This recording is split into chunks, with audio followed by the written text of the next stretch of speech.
गीता आपके लिए जीवन, अर्जुन की सबसे बड़ी कमजोरी, मोह, श्री कृष्ण की सबसे बड़ी शक्ति, ज्ञान और प्रेम, आज के युग का सबसे बड़ा मोह। अज्ञानता।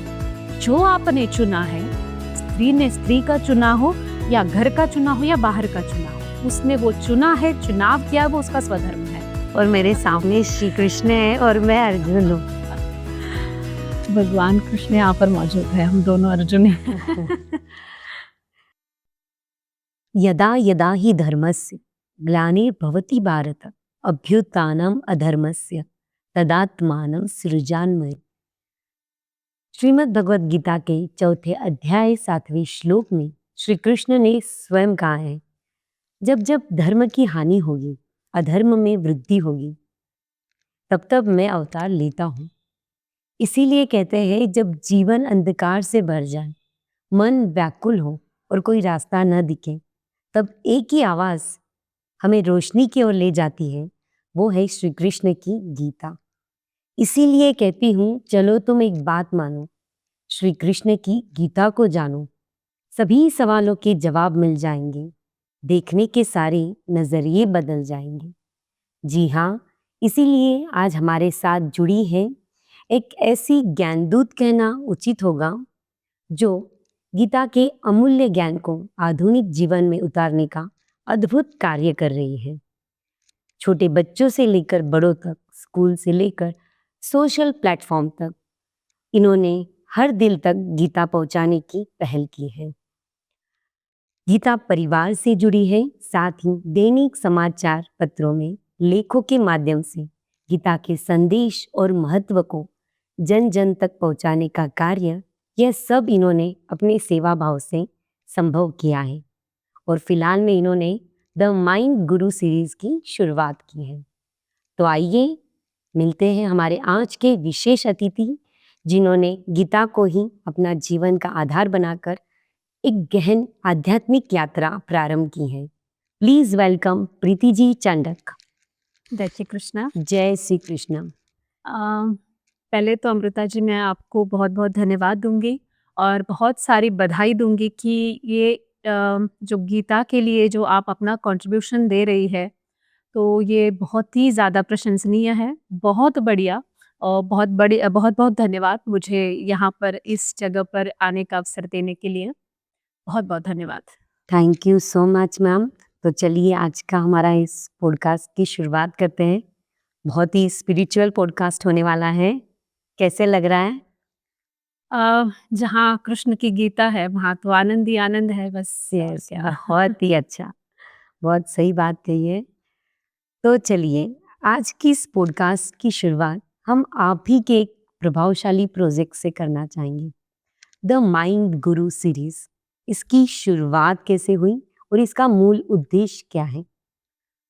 द माइंड गुरु सीरीज, मतलब इसके शीर्षक में ही जो कि टाइटल है, उसी में सब कुछ है कि बाबा, माइंड गुरु मतलब गीता से बड़ा कोई गुरु नहीं। और जो हमारे माइंड को, मतलब हमारी जो दैनंदिनी है उसे, और जो हमारी सोचने की ताकत है उसे एक प्रोसेस दे, उसे एक दिशा दे। इस हिसाब से इसे माइंड गुरु का भी नाम दिया है। एक्चुअली इस शीर्षक के पीछे की भी एक स्टोरी अलग है, जो कि कभी फुर्सत में मैं आपको ज़रूर बताऊँगी। इसका पीछे का उद्देश्य यह है शुरू करने का कि बहुत लोगों को ऐसा लगता है कि गीता एक आध्यात्मिक है, मतलब बहुत बाद में पढ़ने वाली जैसी किताब है या कोई ग्रंथ है जो कि सिर्फ़ हमें स्वामी वगैरह से ही सुननी चाहिए। तो इसमें हमारे दैनंदिनी जीवन शैली के साथ में हम गीता को किस तरह से जोड़ें? क्योंकि जब मैं काफ़ी सारे सेशंस में वगैरह जाती हूँ, तो छोटे-छोटे सवाल रहते हैं और ऐसा लगता है कि हम दिशाहीन हो गए हैं। क्योंकि आज के युग में इतना कोई समर्थ नहीं है कि हमारे शंकाओं का निराकरण कर सके, मतलब एक सही और उचित गाइडेंस दे सके। तो गीता से बड़ा कोई ज्ञान नहीं, गीता से बड़ा कोई गुरु नहीं। और साक्षात जिनके श्रीमुख से, जैसे मैं कहती हूँ कि हमेशा श्री कृष्ण के मुखारविंद से गीता आई है, तो उससे बड़ा कोई मार्गदर्शन नहीं, सही मार्गदर्शन नहीं। तो यह एक इसके पीछे एक इच्छा थी कि बाबा गीता से हमारे जीवन को जोड़े, तो हर कोई लगेगा कि और कहीं जाने की ज़रूरत नहीं, सही और उचित मार्गदर्शन श्रीमद् भगवद गीता है। तो यह एक रीज़न था इसको शुरू करने के पीछे। और बहुत सारे सवाल इसमें आते हैं जो कि औरों को के साथ-साथ मुझे भी सोचने पर, मेरा ज्ञान भी बढ़ाने पर बहुत ज़्यादा प्रभावशाली है गीता का ये ज्ञान। तो इसीलिए माइंड गुरु सीरीज़ मेरे हिसाब से भी और बाकी लोगों के हिसाब से ही बहुत ज़्यादा अच्छी है। बहुत ही अच्छा कार्य कर रही हो आप, इसके लिए बहुत-बहुत बधाई आपको। लेकिन कहते हैं श्रीमद् भगवत गीता, महाभारत, रामायण, इनको हिंदू मैथोलॉजी कहा जाता है। Is it a myth? अ, अभी पहले हम लोग ये समझते हैं कि ये सारी आध्यात्मिक ग्रंथ है जिन्हें हम स्पिरिचुअल कहते हैं। अब अध्यात्म में पहले ये समझते हैं कि अध्यात्म मतलब क्या? आत्मा का अध्ययन, मतलब स्वयं को जानना। इससे बड़ा कोई कार्य नहीं है। मैं तो कहूँगी सबसे मुश्किल कार्य है, क्योंकि हम औरों को तो जान सकते हैं लेकिन स्वयं को जानना बड़ा मुश्किल है। तो अध्यात्म यही सिखाता है। अध्यात्म कोई अंधश्रद्धा, थोतांड ऐसी चीजें नहीं है। अध्यात्म मतलब स्वयं का अध्ययन। अब आपने बोला माइथोलॉजी, माइथोलॉजी मतलब पौराणिक ग्रंथ, जो कि हमारा ट्रेजर है, संपत्ति है हमारी। तो ये जो रामायण महाभारत जो आपने कहा, तो ये जीवन में सबसे बड़ी उपयुक्त सीख देने वाले ग्रंथ है। पौराणिक इसलिए क्योंकि बहुत पहले कहे हुए हैं, लेकिन आज के जीवन में उतने ही उपयुक्त है। अगर आप ये ग्रंथ ठीक से समझो, पढ़ना तो है ही बट समझना बहुत ज़रूरी है।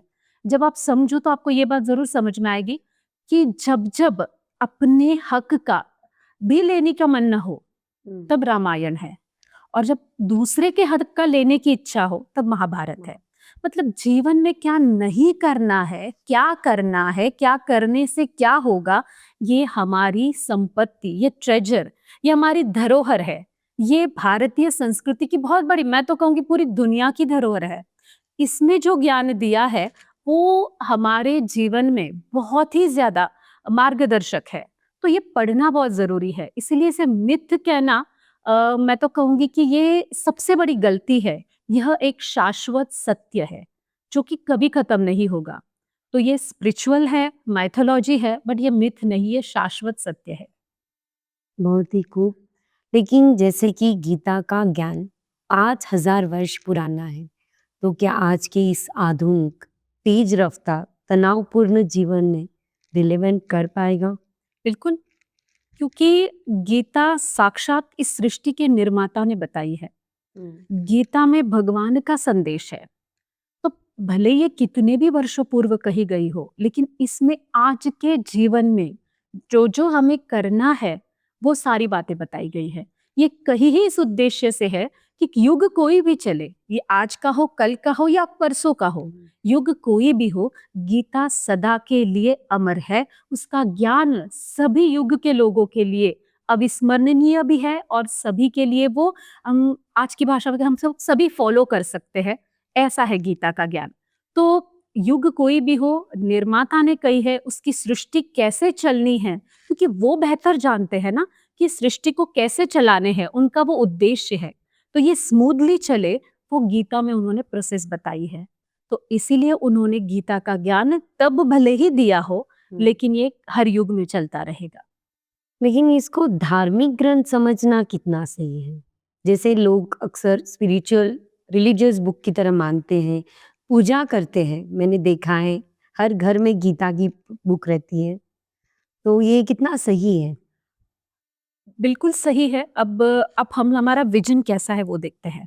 अब जैसे मैं अपनी बात बताऊँ, तो गीता को हम लोग धार्मिक, कार्मिक कहते हैं। अब धर्म क्या है पहले ये समझते हैं। धर्म वो नहीं जो आज चल रहा है, जो लोगों ने उसे थोड़ा-सा अपकीर्ति में अलग दिशा में ले गए हैं।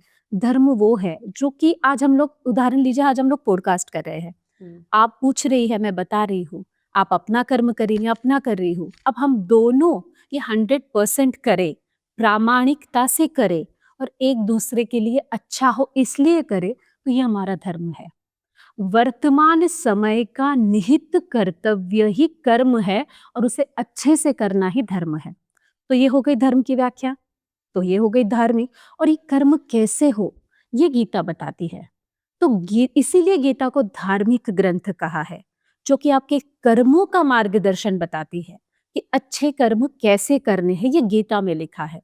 अब पूजा जो कि भारतीय संस्कृति में जो भी पूजनीय है उसे हम मानते हैं। आप बताइए, आप ऐसे ही किसी की पूजा कर लोगी? नहीं। आप जिसे मन से मानोगी आप उसी की पूजा करोगी।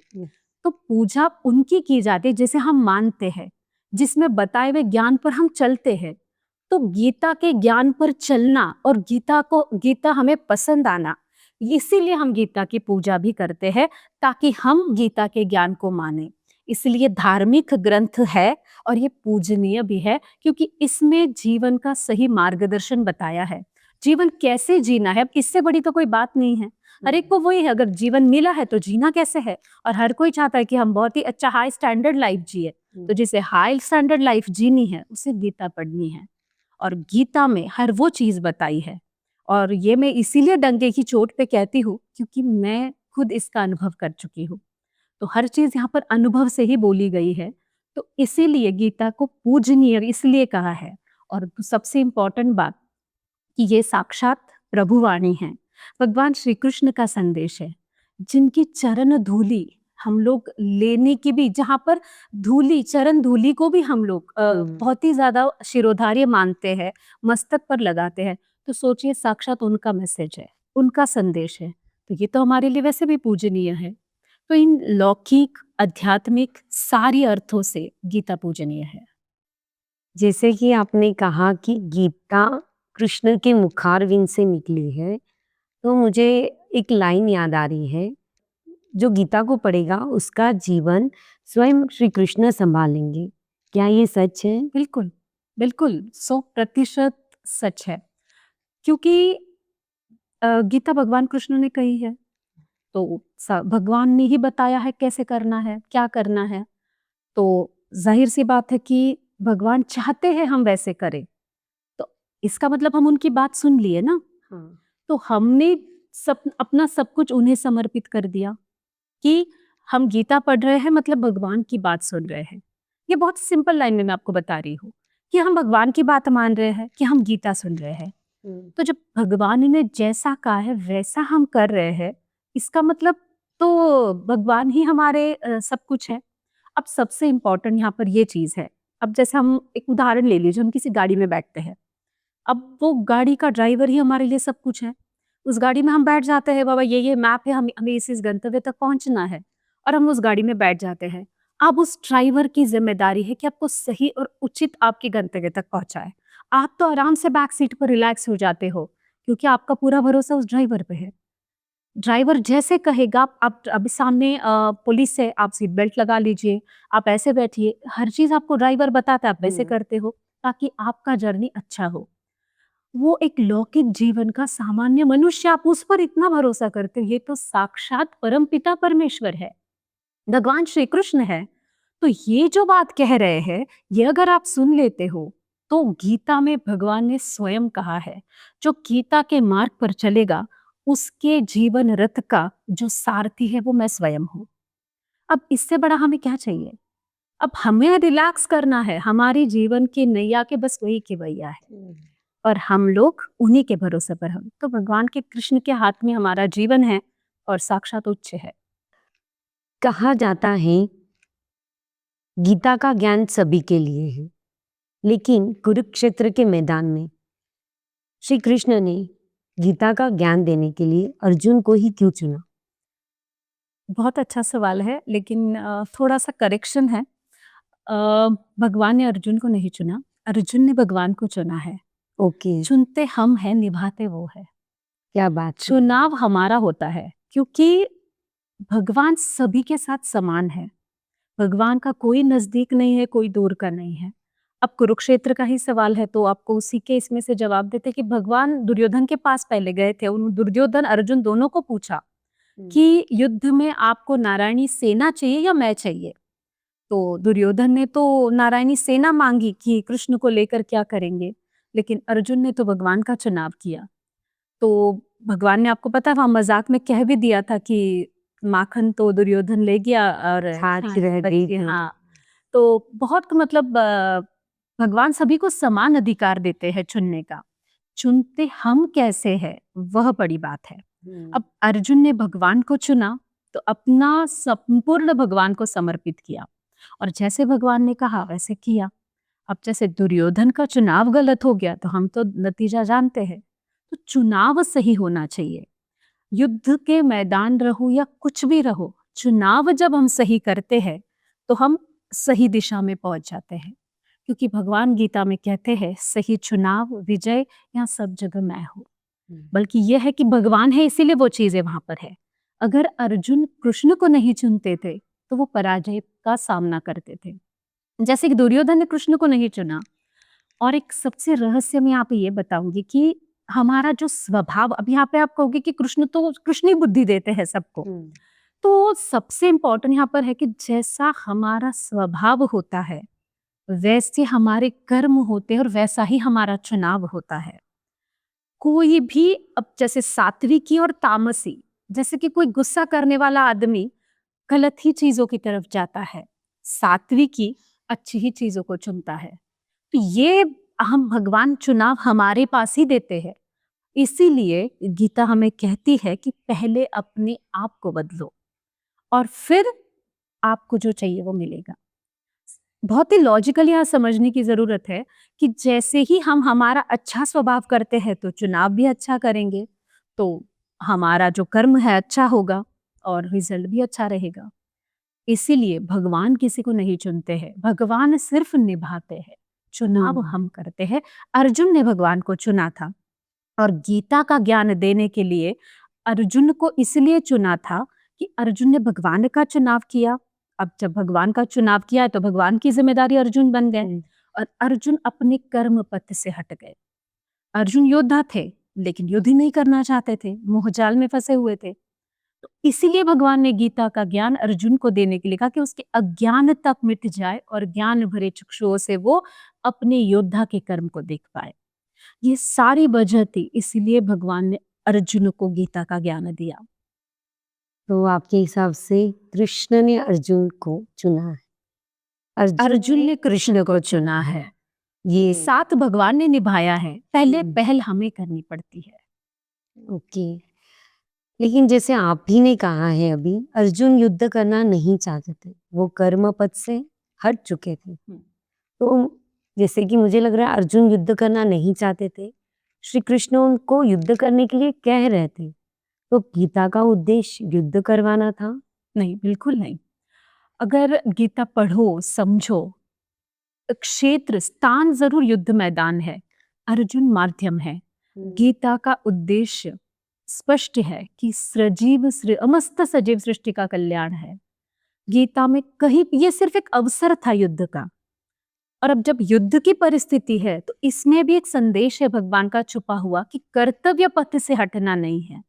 मतलब चाहे जो परिस्थिति आए, आप बहुत सारे ऐसे क्षण आते हैं, हम भी हमारे लौकिक जीवन में देखते हैं कि ऐसे होता है, अब ये नहीं करो तो क्या करे, फिर कहाँ जाए। अब हाँ पता है गलत है लेकिन करे क्या। तब भगवान कहते हैं जब गीता का ज्ञान हो, प्रैक्टिस हो, तब आप कर्तव्य पथ से नहीं हटते।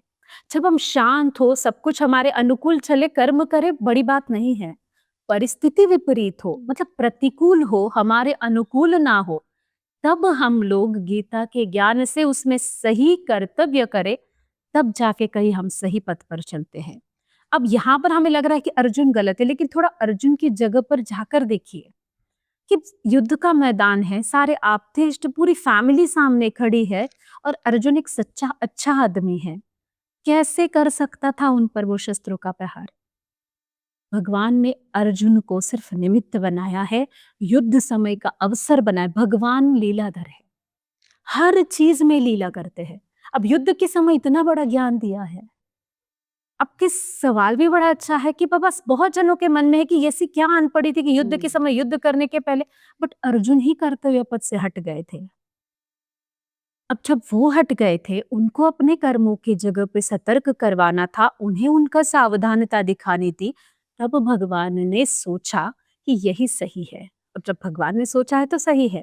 और हमें यह संदेश है कि चाहे परिस्थिति जो हो, लेकिन हमें सही और उचित ही कर्म करना है जो कि हमारा निहित है। और एक गीता का संदेश है कि युद्ध की शुरुआत कभी भी अपने आप से नहीं करनी है। युद्ध हमें नहीं चुनना है, क्योंकि युद्ध से नाश ही होता है। तो ये बहुत बड़ी बात यहाँ पर भगवान कहते हैं। और गीता का उद्देश्य कभी भी युद्ध करवाना नहीं, बल्कि युद्ध से दूर कैसे रहा जाए, और अगर ऐसी कोई परिस्थिति किसी और की वजह से भी जीवन में आती है, तो उसमें ही भी सही और उचित कर्म कैसे करे और हमारे कर्तव्य पथ पर अड़िग कैसे रहे। यह बात भगवान यहाँ समझाते हैं। गीता का प्रमुख उद्देश्य सजीव कल्याण ही है। बहुत ही अच्छे से आपने मुझे समझाया है। यही शायद श्री कृष्ण का मर्म रहा होगा। तो आज का जो युवा है, जो स्ट्रेस, करियर, कंफ्यूजन यानी इस क्वार्टर लाइफ क्राइसिस से गुजर रहा है, उसके लिए आप क्या कहना चाहोगी? सबसे अब बात ही चल रही है तो जैसे मैंने बोला कि ऐसा कोई सवाल नहीं है, ऐसा कोई प्रश्न नहीं है जिसका गीता में उत्तर नहीं है। और ये मैं कह रही हूँ इसलिए नहीं, आप स्वयं सभी अनुभव ले लीजिए। मैं तो अपने दर्शकों को भी कहना चाहूंगी कि आप अनुभव लीजिए कि गीता का जो ज्ञान है उसका पढ़कर समझकर अनुभव लीजिए, क्योंकि कहकर समझने वाली इतना सिंपल नहीं है और उतनी मुश्किल भी नहीं कि जितनी समझते हैं। अब आते हैं आपके सवाल पर। आज का युवा अब क्यों ऐसे हो रहा है? अब अर्जुन के लिए भी यही प्रॉब्लम थी, एंजाइटी, स्ट्रेस उनके लिए भी था। परिवारजनों पर शस्त्र प्रहार करना मुश्किल था उनके लिए भी, तब वो भी वहीं पर थे। लेकिन उन्होंने क्या किया? अपना जीवन कृष्ण के हाथ में दे दिया, उनको समर्पित कर दिया। और वही है मेरा, जो भी करेंगे वही करेंगे। वो बोलेंगे यहाँ कूद जा तो मैं कूद जाऊंगा, वो बोलेंगे रुक जा तो मैं रुक जाऊंगा। इस तरह का अड़ल विश्वास भगवान पर था अर्जुन का। तो उस और वो इस चीज से बाहर निकल आए। अब आप कहोगे कृष्ण अभी तो है नहीं। कृष्ण तो अभी भी है, गीता के माध्यम से संदेश भी दे रहे हैं, बात भी कर रहे हैं आपसे। बस आपको उनकी बातों को समझना जरूरी है। भगवान तो रुके हुए हैं, आपको वो महसूस करना बड़ा जरूरी है। अब आज का जो युवा है वो जिस stress, confusion, quarter life crisis इसमें जो फंसा हुआ है, उसके लिए भी मैं कहूंगी गीता ही उत्तर है। गीता के 6 अध्याय आत्म संयम योग में भगवान ने योग की विधि बताई है। अब योग से क्या होता है? श्वासों पर नियंत्रण आता है, और जब श्वासों पर नियंत्रण आ जाता है, जब सांसें ही हमारे कंट्रोल में आ जाती है, विचार कंट्रोल में आते हैं। जब विचार कंट्रोल में आते हैं, तब हमारे कर्म हमारे कंट्रोल में आते हैं। और फिर जब शांत और अच्छे मन से जो कुछ किया जाए वो तो अच्छा ही होना है। तो आज की युवा जो खाई में है, जो कि बहुत ही ज्यादा हरी में है, जो कि शॉर्टकट में लगे हुए हैं, उनके लिए भी योग बड़ा जरूरी है। योग मतलब क्या? अपने आप के ऊपर नियंत्रण लाना। विधिवत वर्णन है 6 अध्याय में भगवान ने योग का किया हुआ। जैसे आपका पहला सवाल था कि इतनी पूर्व कही हुई गीता है, योग तो आज भी बहुत ज्यादा उपयुक्त है। गीता संपूर्ण योग पर आधारित है। अब गीता के सारे अध्याय देख लो, सब में योग ही है, सबका शीर्षक ही योग से है। तो यहाँ पर जो युवा फंसा हुआ है उन्हें योग, अब ऐसा लगेगा आज वक्त कहाँ है, बट जब अच्छी लाइफ चाहिए थोड़ा वक्त भी देना पड़ेगा। योग करके देख लीजिए ना, आखिर लाइफ में चाहिए क्या? सब चीजें मिलने के बाद चाहिए भी तो मन शांति ना, योग से ही मिलेगी। दूसरा, अपने कर्तव्य पथ पर अड़िग रहना। मतलब हम जो अभी जैसे मैंने कहा, जो भी परिस्थिति आए हमें हमारे कर्तव्य करना है। क्योंकि कुछ ज्यादा प्रलोभन आ जाते हैं, थोड़ा सा ग्रीडी हो जाते हैं और गलत कर्म करने लग जाते हैं। इन सारी चीजों से हम हमारे ही मन में उलझ जाते हैं। तो जब योग करो, ये एक दूसरे में गुथे हुए हैं। जब आप योग करोगे तो मन शांत होगा, सही और उचित का निर्णय कर पाओगे, सही और उचित कर्म कर पाओगे, और जाहिर सी बात है रिजल्ट तो आपका ही है। जैसे अर्जुन ने कृष्ण को समर्पित किया था अपना सब कुछ, आज के युवाओं को भी वही करना है। अपना सब कुछ गीता को समर्पित कर दो। मतलब कैसे? गीता के कहे हुए मार्ग पर चलकर, उसे अपने लाइफ में एग्जीक्यूट कर कर थोड़ा करके देखो। जैसे मैंने कहा, चुनाव आप करो, निभाएंगे वो। तो गीता इन सब पे उत्तर है, गीता का ज्ञान। कहते हैं ना, गीता को जब हम पढ़ते हैं तो हम गीता को नहीं, गीता हमें समझने लग जाती है। बहुत अच्छे से, बहुत अच्छा, बड़ी। जैसे कि योग की बात आती है तो गीता में मुख्य 3 योग बताए गए हैं, कर्म योग, भक्ति योग और ज्ञान योग। इन तीनों योग से जीवन में संतुलन कैसा लाया जाए? योग ही करना सोच लिया है तो मतलब जीवन के सही निर्णय पर आ गए, मतलब आरंभ अच्छा हो गया है। अब ज्ञान योग, कर्म योग, भक्ति योग, ये सारे योग के अलावा भी बहुत सारे योग है गीता में, लेकिन ये 3 योग प्रभु प्राप्ति के ज्यादा है। तो ये मुख्य योग बताए गए हैं। सारे योग से प्रभु ही मिलेंगे। अब जीवन का मुख्य उद्देश्य क्या है? प्रभु प्राप्ति ही है ना। आखिर हमें मिलना तो भगवान को ही है। सफल जीवन का उद्देश्य प्रभु प्राप्ति है। ऐसे अब आप मानो मत मानो, बट यही शाश्वत सत्य है। अब उदाहरण से समझो तो आपके पास एक तरफ करोड़ों रुपए है और एक तरफ कृष्ण मिलन है, जहाँ हजारों जन्म लग जाते हैं कृष्ण मिलन के, लेकिन आपको करोड़ों रुपए के बदले में अगर कोई कृष्ण मिलन करवा रहा है तो हम क्या चुनेंगे? अगर कर्म और विचार से है तो कृष्ण के मिलन की ही बात चुनेंगे। लेकिन अगर हमारा कर्म बिगड़ गया है तो हम अगर करोड़ों रुपए भी चुनते हैं, अगर उनका उपभोग ले लेते हैं, एंड क्या है? आप भले ही लंबा जीना चाहे या जिए, बट अगर जीवन मिला है तो मृत्यु अटल है। तो मृत्यु मिलना है तो प्रभु प्राप्ति होनी है। तो तो शॉर्ट में क्या है कि सफल जीवन का उद्देश्य प्रभु प्राप्ति है, कि योग से मिलती है। अब कर्म योग मतलब अपने जो निहित कर्म है योग। योग का मतलब क्या है कि कर्म हम दूसरों के लिए करते हैं, योग हम स्वयं के लिए करते हैं। अब मैं आपके लिए कुछ अच्छा करूं तो आपको जितना अच्छा नहीं लगता उतना मुझे अच्छा लगता है कि मैंने आपके लिए अच्छा किया। निस्वार्थ भाव से अगर मैं कुछ करती हूँ, आपकी भलाई के लिए करती हूँ। तो यहाँ पे कर्म योग का महत्व बहुत बड़ा है कि अपन दूसरों के लिए कर्म करना। खुद के लिए तो सभी करते हैं, दूसरों के लिए कर्म करना ये कर्म योग है। अब भगवान को पाना, यह ज्ञान होना, अपने कर्मों का ज्ञान होना कि जो भगवान की प्रभु प्राप्ति दिलाए, जो परम शांति प्रभु के पास दिलाए, वो ज्ञान योग है।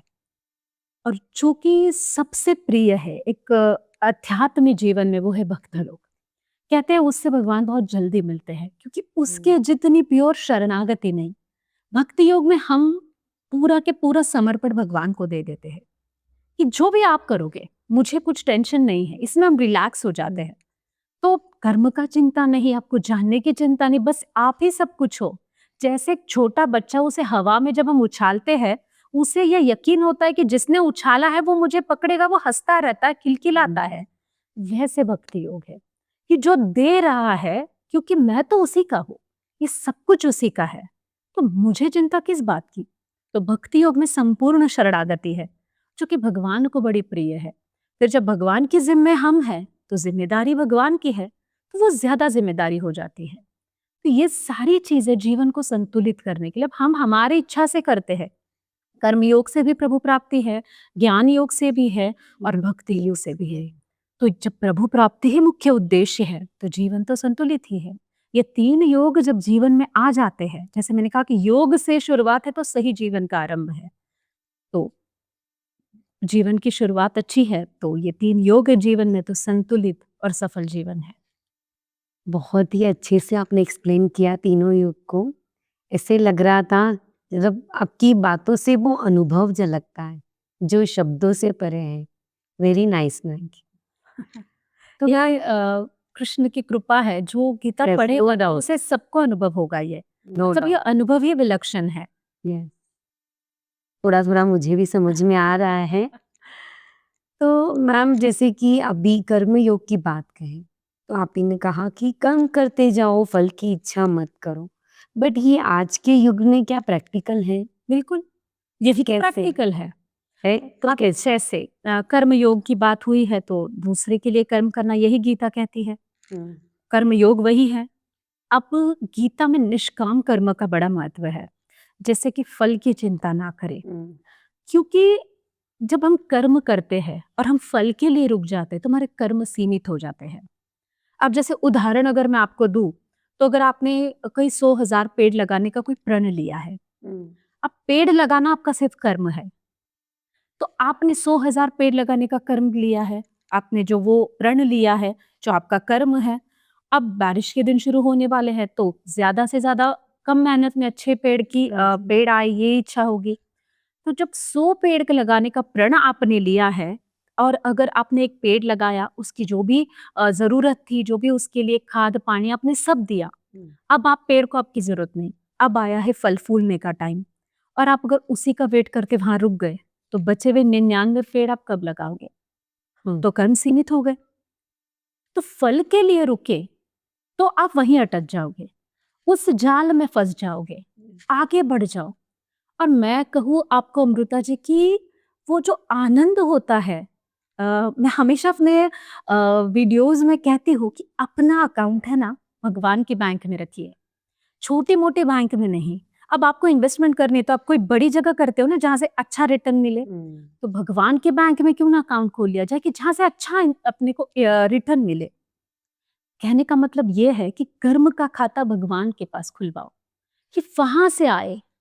छोटी मोटी जगह छोटा मिलेगा, अब फल कौन सा चाहिए, बड़ा चाहिए छोटा चाहिए, जैकपॉट चाहिए या बस हाँ चलो ये ले लो हो गया। अगर फल बड़ा चाहिए देने वाला भी बड़ा होना चाहिए।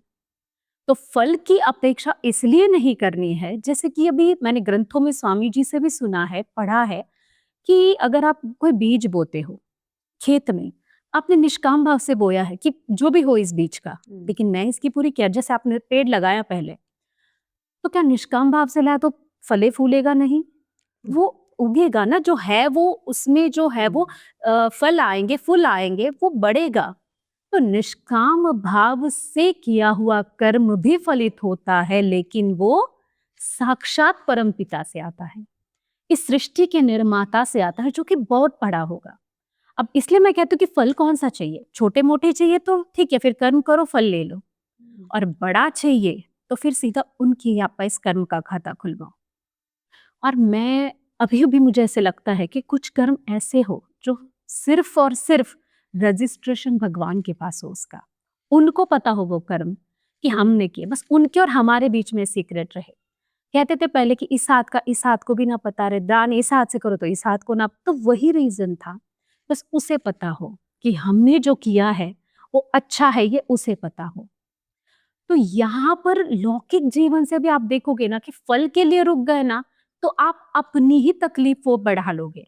यह भी अनुभव कर सकते हो, लौकिक जीवन में इसने मुझे मेरी अपेक्षा अनुसार नहीं किया, मुझे बुरा लग गया, तो फल की मैंने इसके लिए अच्छा किया, इसे बुरा बोलना है अच्छा बोलना है उसकी मर्जी, मैंने अपना कर्म अच्छा किया, मैं आगे बढ़ जाती हूँ। तो फल की अपेक्षा नहीं रहती, मन की शांति मिल जाती है। तो लौकिक जीवन में भी इसी का ही महत्व है।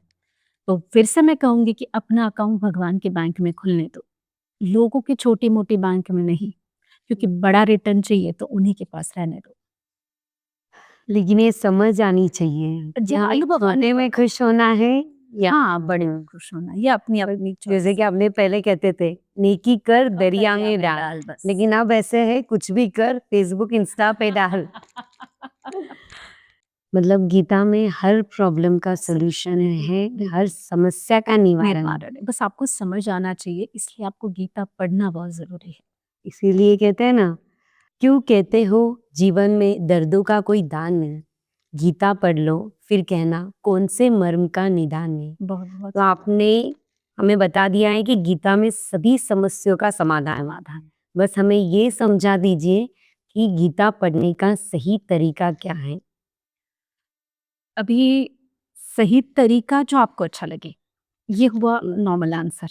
अब आध्यात्मिक की दृष्टि से अगर आप देखो तो गीता अब जैसे हर एक को लगता है, जैसे कि मैंने कुछ युवाओं से मुलाकात होती है सेशन के दौरान, तो उन्हें थोड़ा सा बोरियत लगता है। एक युवा ने तो मुझे पूछा कि मैं 5 अध्याय तक पढ़ लिया, मुझे कुछ समझ नहीं आ रहा है, मतलब मुझे समझ नहीं आ रही है गीता।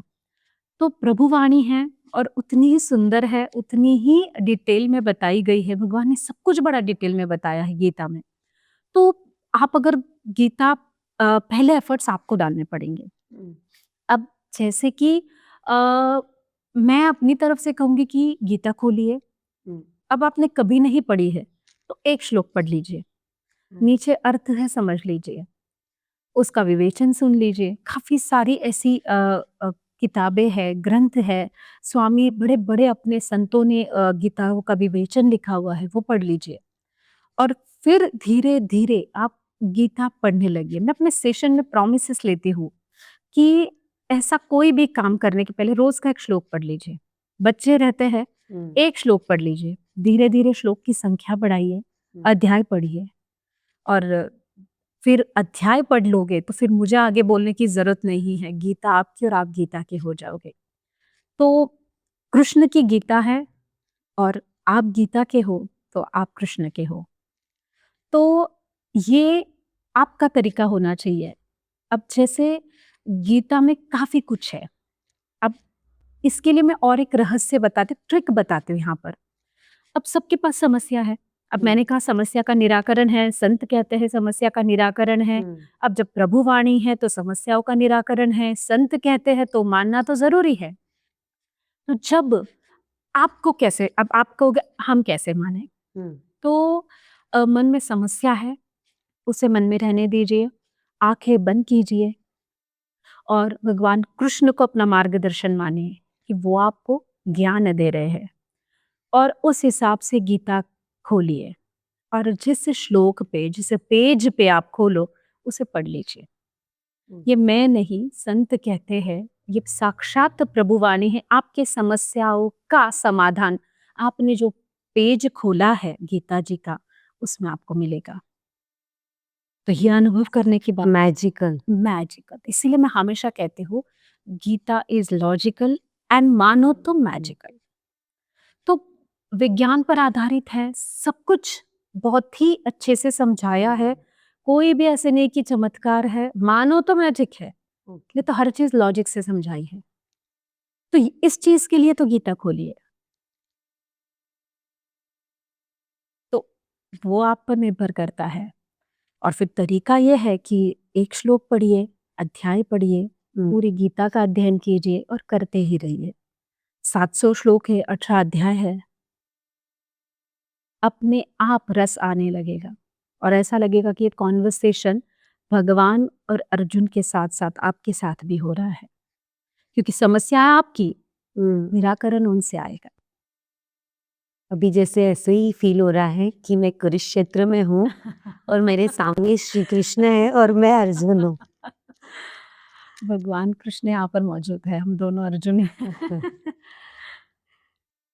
जय श्री कृष्ण। हाँ, जय श्री कृष्ण। तो आपने कहा कि 700 श्लोक हैं, अपनी गीता पढ़ने का सही तरीका बता दिया है, बट बोलते हैं ना शुरू करना ही बहुत मुश्किल होता है, तो इसकी शुरुआत कहाँ से करें?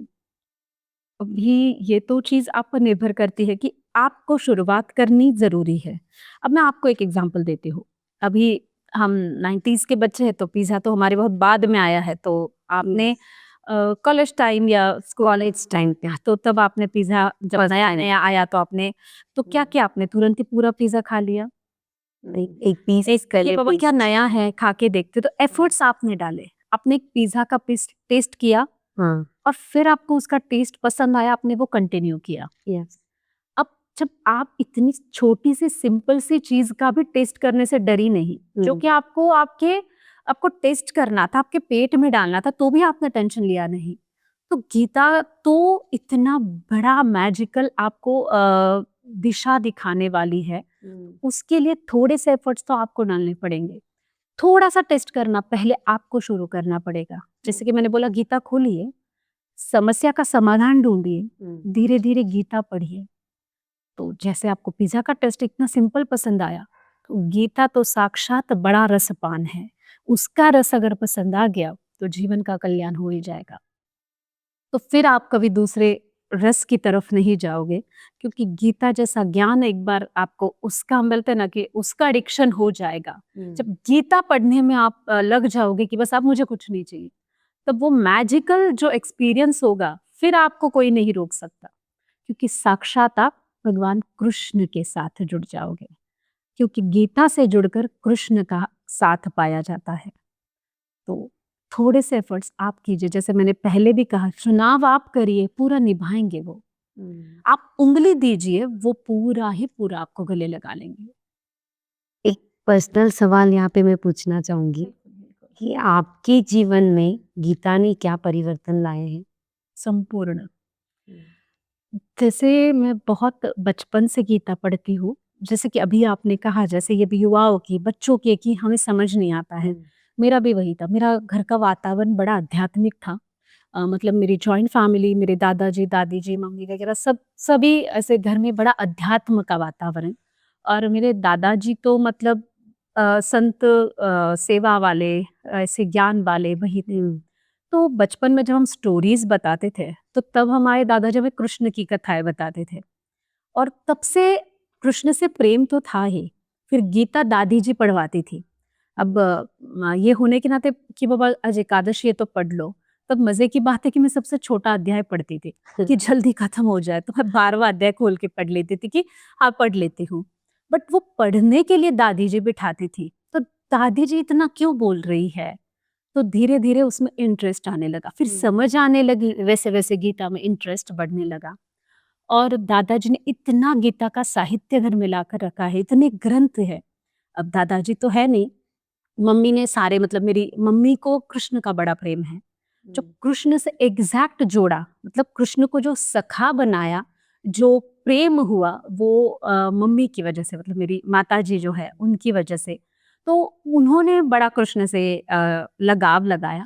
तो जैसे जैसे गीता पढ़ने लगे, समझने लगे, तो और ज्यादा कृष्ण के नजदीक आ गए।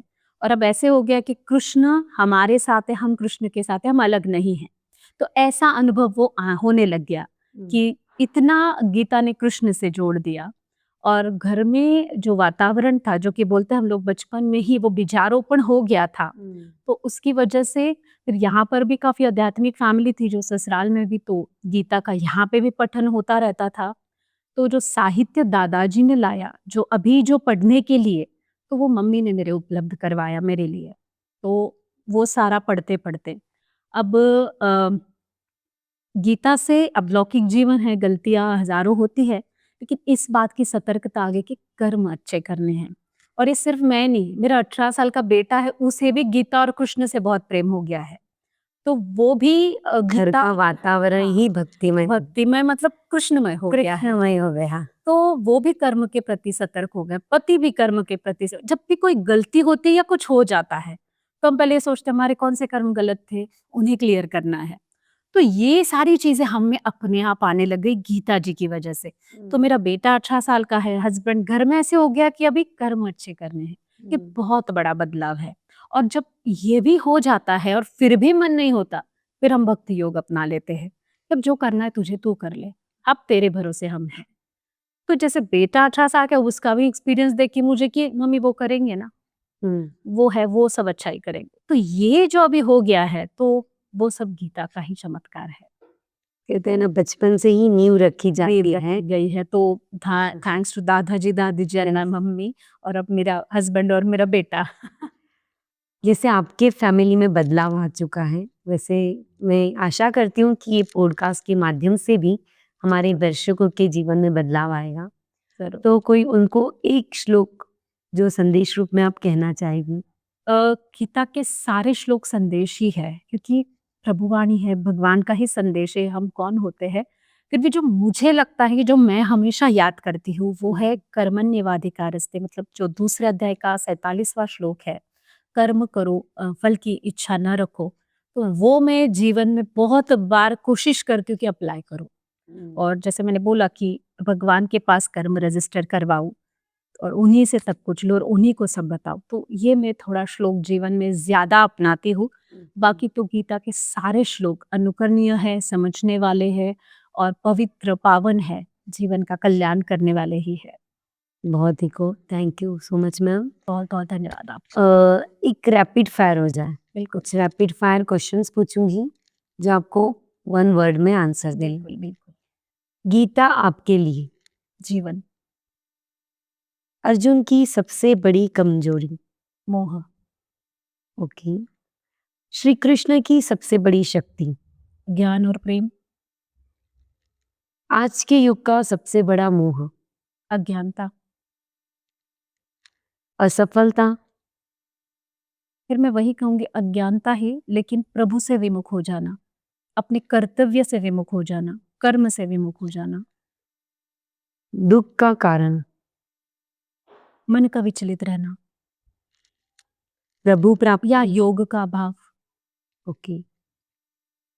प्रभु प्राप्ति कैसे की जाए? प्रेम और भक्ति से। कृष्ण का कोई ऐसा गुण जो अपने जीवन में हमें उतारना चाहिए? प्रेम। प्रेम। बहुत ही सुंदर, थैंक यू फिर से एक बार। बहुत बहुत धन्यवाद। और जैसे कि नवरात्र रिलेटेड ये पॉडकास्ट चल रहा है, तो आप हमारे दर्शकों को क्या मैसेज देना चाहिए?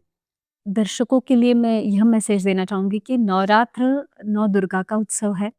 देवी की शक्ति का उत्सव है, तो हर स्त्री को अपने आप में एक देवी का रूप देखना है, क्योंकि स्त्री तो देवी का ही रूप है। कभी सरस्वती है, कभी दुर्गा है, अन्नपूर्णा है, कभी तो माँ काली भी बन जाती है। यस।